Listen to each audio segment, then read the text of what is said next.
Finally upon us. And for high school athletes around our area and around the country, it's finally time to put the pen to the paper and decide which college they'll be attending next fall. ESPN 760 and WPTV, we're all over the Treasure Coast and Palm Beach County covering the biggest signings today. We start first, as we should, with football powerhouse Dwyer. Quarterback Jacoby Brissett will wait until Friday night to announce his decision, but the Panthers did have a surprise today. Defensive end Kurt Maggitt announced he'll be playing at Tennessee. In all, 8 players signed scholarship letters today, including Nick O'Leary, considered the nation's top tight end. He stuck with his commitment to Florida State. Freshman year, I went and thought I was going to sign anyway. But, I don't know, Coach kept in there, stuck with me, and made me the best I can be. Just a place I've always wanted to be at, and, I know a lot of people going up there.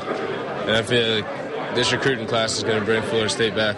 Atlantic High School is keeping its Virginia Tech connection alive. Defensive lineman Wedele Estime and Luther Mady will play for the Hokies next year. Linebacker Jafet Matulis is headed to Minnesota, while wide receivers Ezekiel Turner and J-Rod Beard signed with FIU and Hampton, respectively, today.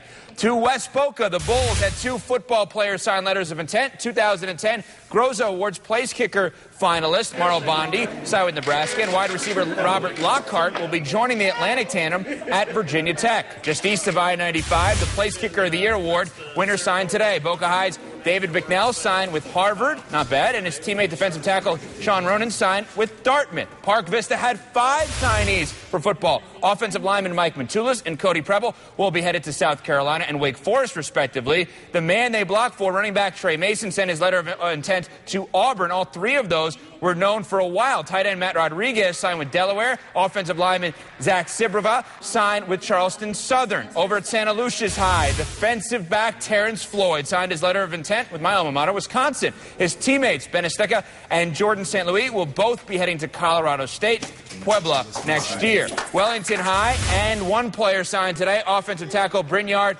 Gudmundsson will be headed to Tampa to play for USF. Up at Treasure Coast High, it was another big year for Florida State as defensive backs LaMarcus Brutus and Keelan Smith both signed with the school. The Titans had also 4 other players sign letters of intent. Fort Pierce Westwood had 2 players signed. Defensive tackle Demetrius Anderson will be heading up I-95 to play for UCF. Teammate Brandon Ross signed with Savannah State. Now to the private schools. Pope John Paul sending 1 young man to college.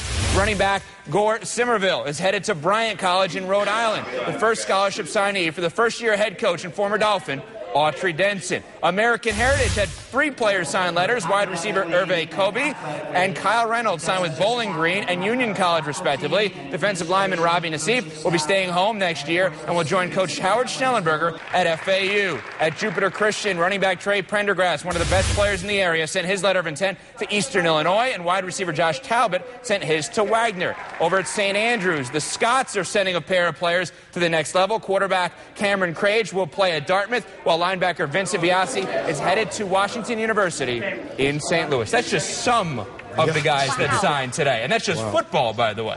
We'll have more at 11, to say the least. And so the question mark today is Jacoby Brissett. He's maybe next week. And the thing that I like about him, because I talked to Dwyer's head coach Jack Daniels today on the radio, he's not one of these guys looking for attention. He really doesn't know where he's going to go, and he'll make that announcement by Friday. He's giving himself that deadline. But I would say right now, and I could be wrong, as there goes my pen, I would say right now Miami. But I could be wrong. Okay. I'm probably wrong. We will find out. That is it for us right now. Join us some more local coverage you can count on tonight on News Channel 5 at 11. NBC Nightly News with Brian Williams is next. And don't forget, we're breaking news on WPTV.com for all of us here at News Channel 5. Thank you for joining us. Good night, everybody.